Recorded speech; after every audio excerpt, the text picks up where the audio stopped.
بسم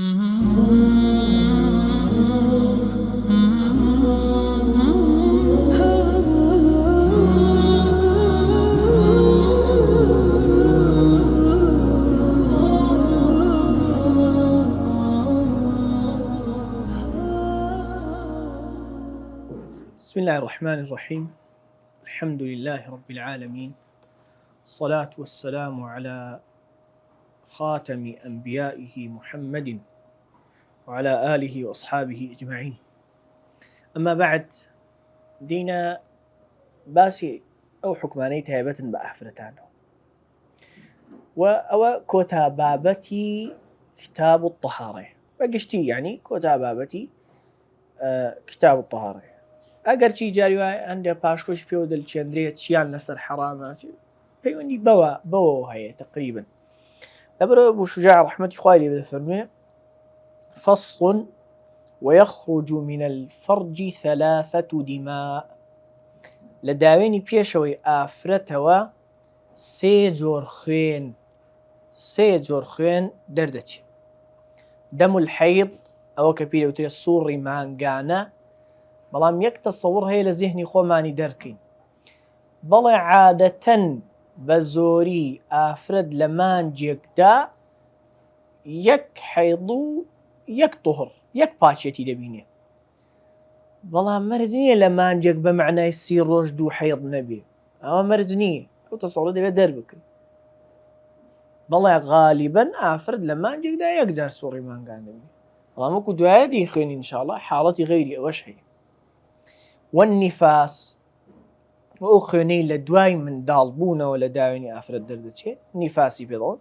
بۆی پێدەڵێن نفاس لەبەرەوەی لە دوای خروجی نەفسێک لێەوە دەردەچێت، دوای خروجی نەفسێک کە منداڵەکەی خوێنەی لێ دەردەچێت. والاستیحاضە، خوێنە چڕکە، ئەمەیان نەخۆشیە، خەلەلێک برینێک لە ناوەوەی ئافرەتەکە هەیە، سەرنجام خوێن لە داوێنیەوە دێتە دەرەوە. ئەنجا دی ئەمانە دەناسێنێ. فالحەیض هو الدم الخارج، ئەو خوێنەیە کە دەردەچێ من فرج المرأة، لە داوێنی پێشەوەی ئافرەتەوە، على سبيل الصحة، لەسەر ڕووی تەندروستی و بەبێ نەخۆشی و خەلەل. علامەتی نەخۆشی و خەلەل نییە لەو ئافرەتەدا، صحەت و سەلامەتیە لە ئافرەتەکەدا. و بگرە زۆر جار علامەتی ڕێک و پێچی باری جەستەیی و دەرونی ئافرەتەکەی. باش، من غەیری سەبەبی الولادە، نەخۆشی نییە، برین نییە، خەلەل نییە، وەکو ئیستیحاضە، وەکو نیفاسیش سەبەبی ویلادەی لەگەڵ نییە، بەهۆی منداڵبوونەوە نییە. من غەیری سەبەبی الولادە. ولونه، بەزۆری ئەسود محتدم. محتدم يعني سورباو، ڕەشی سوورباوە، ڕەشی سوورباوە. لەذاع، گەرمە و بە هاتنەدەرەوەی ئافرەت هەست بە ئازار دەکەن. لەذاع داغبوونە بە ئاگر، ئەوە هەست دەکا ئافرەت ئازاری دەدا کە ئەو خوێنە دەردەچێت. ئەوە حەیڵی وەصفی کرد. بەڵام جاری وایە ئەو خوێنە زەردە، جاری وایە کاڵە، تۆزە بەلای ڕوونیدا دەڕوە، جاری واش هەیە سوورە، بەڵام بە زۆری ئەو وەصفەی هەیە. والنفاس هو الدم الخارج عقب الولادة، ئەو خوێن و شتەی لەگەڵ منداڵەکە دەردەچێت، ئەوە نیفاس نییە، ئەو خوێنەیە دوایە بە مەرحەلە جار لە دوای منداڵبوون دەردەچێت، ئەوە ویلادە. جا منداڵەکە بە تەواوی ببێ یا لەباری بچێ، شکلی مرۆڤ وەرگت پێیانە، خوێنە هەردێ. ئەی ئیستیحاضەتیە، والاستیحاضة کە خوێنە چڕکەی پێ دڵێن، هو الدم الخارج في غير أيام الحيض والنفاس، خوێنێکە لە کات و یەومی حەیض و نیفاسدا نایە، مەبەستی وێ غەیری حەیض و نیفاس. لەنا جاری وایە ئافرەت 2 جۆر خوێندی، یەکیان حەیضە، یەکیان ئیستیحاضەیە، چۆن جارەکرێن و دوای دیخین. مەبەستمانەوە ئیستیحاضە سەبەبەکەی خەلەلێکە، برینێکە لە ناوەوەی لەشی ئافرەت، خوێنی لێ دێ و لەوێەوە دەردەچێت. باش ئێستا هەندێک حکمی ئەوانە باز دەکات لە ڕووی کەمی و زۆریەوە دەڵێ وأقل الحەیض کەمترین ماوە کە بشێ ئافرەت لە حەیزدا بمێنێتەوە یەوم وەلەیلە شەو ڕۆژێکە شەو ڕۆژ ئاگاتان لێ بێ مەبەستمان لەوە نییە شەو ڕۆژێکی بەردەوام خوێنی لێدەی جاگەروا بێت دڵۆپی خوێنی تێدا نامێنێ نا وئینەما شەو ڕۆژێکی تەواو هەست بە تەڕایەتی دەکات لە داوێنیدا و جارجاریش خوێن دەردەچێت لە لاشیش وأكثره لای هەرە زۆری حەیض 15 يوما 15 شەو ڕۆژە 15 ڕۆژ ینی بە شەوەکان وغالبه بە زۆری ئەغلب بە زۆری ئافرەتان چەند لە سووڕی مانگاندا دەمێننەوە 6 أو 7 6 ڕۆژ یان 7 ڕۆژ لە سووڕی مانگانەدا دەمێننەوە وأقل النفاس لحظة أقل نفاس كمترين حد نفاس جاري لحظة هيك أفر نفاس هر نابين يك لحظة حسابك هيك چاو تروكانك أفرد باق ببيته خوي دشوا وطاو لنفاس وأكثره أو بر نفاس خويني دواي من دالبون 60 يوما 60 روجة وغالبه بزوري آفرتان چەند ئەو خوێنە دەبینن 40 يوما چل ڕۆژ دوای منداڵبوون ئەو خوێنە دەبینن باشە وأقل الطهر بين الحيضتين کەمترین ماوەش لە پاچێتی کە دەشێ لە نێوانی دوو حەیزدا بێ یعنی لانی کەم ئافرەت کە لە حەیز پاک بۆ دەبێ ئەوەندە ڕۆژە پاک بێ تا تووشی حەیزیش کە دەبێ 15 يوما لانی کەم ئافرەت دەبێ لە نێوانی دوو سووڕی مانگانەدا لانی کەم دەبێ 15 ڕۆژ پاک بێ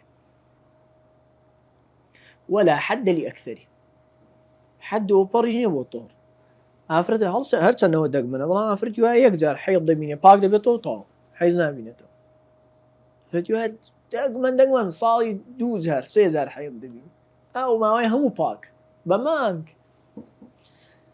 بەڵام ئەوە دەگمەنە بەڵام دەشێ وأقل زمن تحيض باشا طبعا ليما لبال أو استحاضة من هي أحكام استحاضة دبي شرح بكين مرة زاني من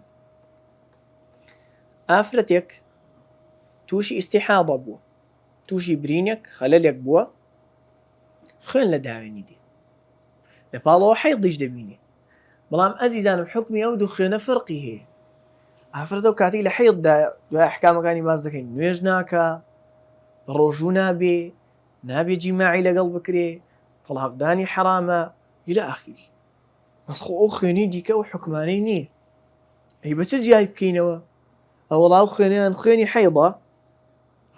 خوێنی حەیضە لەو کاتانە نوێژێ نەکەی ئەو خوێنەش خوێنی برینەکەیە نوێژێ بکە ئاسایی تەماشا بکەن خۆ باسە زۆر دوور و درێژ وعلەما زۆر بە تەفسیڵ قسە دەکەن بەڵام پوختەکەی ئەوە کە مناسیبە بۆ ئێستامان ئەو سێ بار و دۆخەی یەکەمیان ئەگەر ئافرەت دوو خوێنەکەی لە یەکتری جیا دەکردەوە دوو نەوع خوێنی دەدی بەهێزەکەیان حەیض یعنی ئافرەتێک هاتووە دەڵێ ئەمن 18 ڕۆژە خوێنم لێدی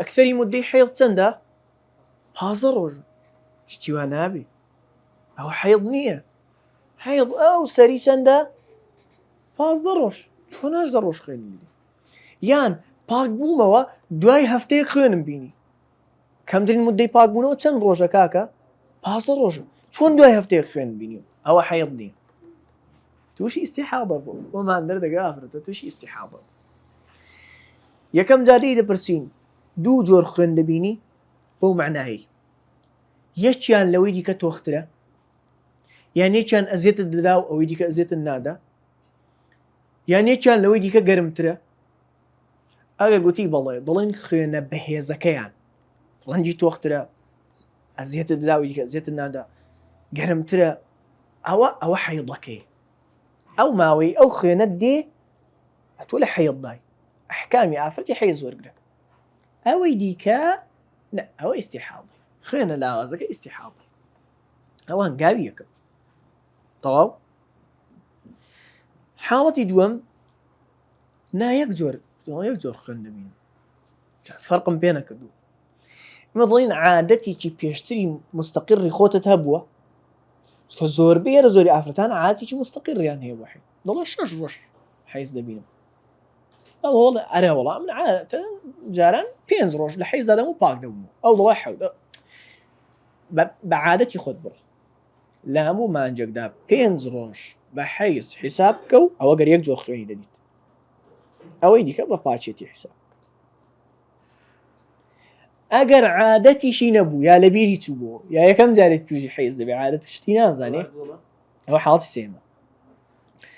ئەگەر عادەتی هەبوو بەس لە بیری چوو بۆ یان عادەتی نەبوو خوێنەکانیشی لە یەکجیان نەکردەوە، ئەمە پێڵەن حائضەی محتارە، ئافرەتی سەر لێشێوە.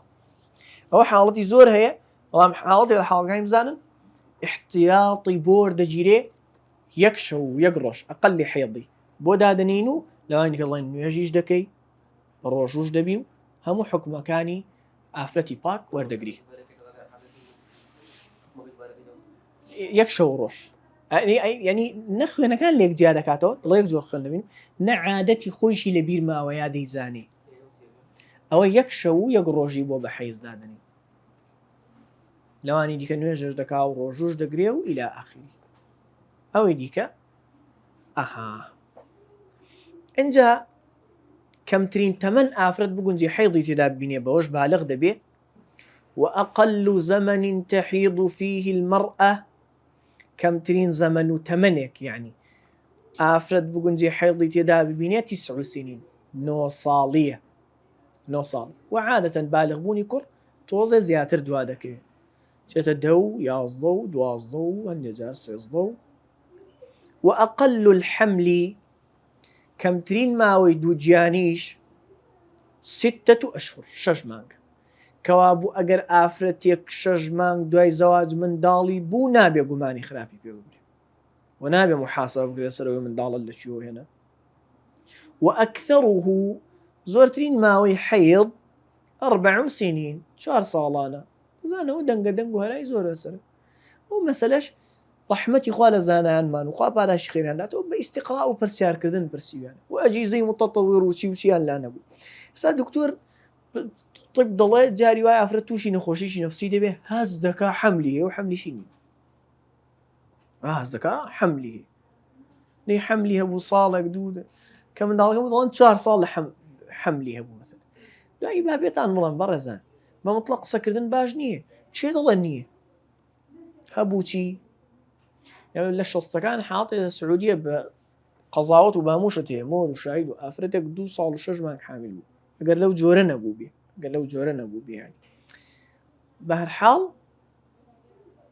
أبو جعفر رحمة الله عليه أكثر 4 سنين. شافعي رحمة الله عليه بواد فرمي لما دينا آفرت يقبل 12 صال وحامل بصير من ضالي بو سن 12 صال يجي 4 صال ده مو أنا بريش اسمي الله ولا دايق أكثره 4 سنين يكسبيني أنا بمكتبي وغالبه 9 أشهر تزان غالبا تندا نو مانجا أو نو روج ونو ساعات ونو دقة ونو تركوش تشيل قل غالب 9 أشهر. ويحرم بالحيض والنفاس 8 أشياء. هشت شت بو آفرتك لحيض ونفاس ده لحيض ولا نفاس ده حرام. هشت شت نقا آفرتي لاستحاضة ده هتاو كل بيرنكي أي آفرتي أو خينة شركي هي استكا أو شتاندك يا كم يعني بوها مو نيجك تاردك ليش يتصل أو خوي باقدك شتيش دادني نهلا أو خينة بقاتا سرج لكاني السروي الرؤيا شتي تايبته زلي جيروي مهم أوش تي داني نهلا أو خينة بقاتا سرج لكاني السروي وبو مو نيجيش دزنيش دشوا دوای هاتنی کاتی نوێژەکە و هەتا بۆی بکرێت دەستنوێژەکە لە نوێژەکە نزیک دەخاتەوە حتا بکرێت دەستنوێژ دەشوا و ڕێک نوێژەکەی دەکات هیچ مشکلی دیکەی نییە ئەگەر خوێنیش بێ لە کاتی نوێژەکە ئەگەر لە کاتی قورئان خوێنیش مەسەلەن خوێن بێ طبیعیە چکەوە حەیض نییە استیحاضەیە. بەڵام بۆ ئافرەتێک کە لە سووڕی مانگانە یا لە زەیستانیدایە ئەم هەشتە حەرام. یەکەم ئەسسەلا نابێ نوێش بکە، نابێ نوێش بکە، و دواییش نابێ قەزای بکاتەوە تەواو. وەسەوم بە ڕۆژوو بوون ئەگەریش یەک لەحزەش پێش بانگی ئێوارە تووشی سووڕی مانگانە بێ ڕۆژووی ئەو ڕۆژەی بەتاڵ، بەڵام دوایی ڕۆژوەکەی دەگرێتەوە. وقراءة القرآن خوێندنەوەی قورئانیش حرام. ما بەس لە قراءة لە دەستەواژەی فوقای ئێمە و غەیری مەذهبی ئێمەش خوێندنەوەیەتی بەدەنگ و خۆی گوێی لە خۆی بێ. یعنی زۆرجار پرسیار دەکەن ئافرەتێک قورئانی لەبەرە ئەی چ بکە، بە دڵی خۆی دادەیهێنێ، بە دڵ دەیڵێتەوە، هیچ ئیشکال نییە. یان یەکێ موسحەفەکەی بۆ دەگرێ و بەس تەمەشای دەکە، چاو تەمەشاکردن یا نەسێنان جارێ مەسی موسحەف و ئەوانە نەهاتوو، مەسی موسحەف و ئەوانە نەهات. و دەیتوانێ لێویشی بزوڵێنێ، لێو بەس بزوڵێنێ بەبێ سەوتی نەبێ نەخۆی بەس لێو جوڵاندن، ئەوەش ئاساییە. ئەنجا ومەس المصحف وحەملوه دەستدان لە موسحەف یا هەڵگرتنی، بەڵام هەڵگرتنی ناو شتومەک ئاساییە، جانتایەکی بەشانەوەیە کە جل و بەرجیشی تێدایە و شتی دیکە ئەوە ئاساییە لە زیمنیاندا.